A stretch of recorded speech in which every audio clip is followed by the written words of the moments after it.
Once I found a list of things my father was grateful for. Written on a Thanksgiving day, the list was long, enumerating the roses and redeeming the thorns. Like number 5, root beer. Or number 6, general good health. Number 14, Navy SEALs. Number 21, the success of Grandpa's pacemaker implant.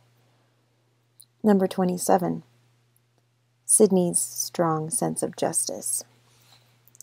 Now that one stuck out because I remember coming so close to hating her that day.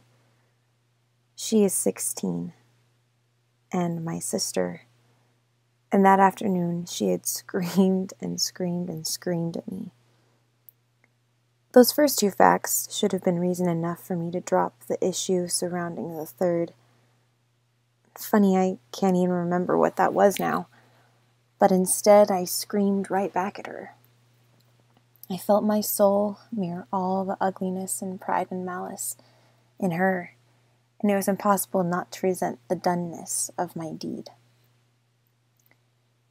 Maybe it's because she's a self-righteous 16-year-old that she can spit fire and sludge that stings your eyes and still feel pristine, holy. I can't do that anymore.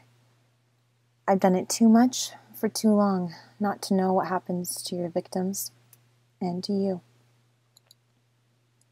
Sure, later that afternoon, Sydney and I made up, and people make up every day, and forgiveness is real, and marriages survive, and whatever people say about time healing is probably true. But today I look at my sister and know that she'll never forget the day my trembling lips opened the jaws of hell. Nor will I. Do days yielding feelings like these damage us? Like too many days under direct rays and not enough SPF power? I collected freckles gradually throughout my childhood. For years, my china glass cheeks and shoulders were only sprinkled with freckles, and I hardly noticed them until I got the worst sunburn of my life. I was 11, I think. And as a ginger, I was no stranger to scorched skin. I usually returned from the beach or the zoo with a white hot stripe down my hair part, and flaming cheeks, and often singed ears and neck and nose. But on this particular occasion, I was wholly fried, skin bubbling into flaky blisters like a glistening fresh wonton. I remember the painful weeks that followed, waiting to shed the hot shredded layers and regain the full motion of limber skin. But I learned that when the burn peels away and the new skin surfaces, it's not white and virginal like you might expect.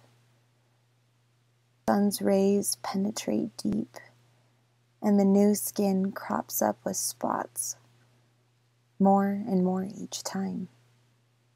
And the skin is ruddier than before. Maybe a little rougher, too.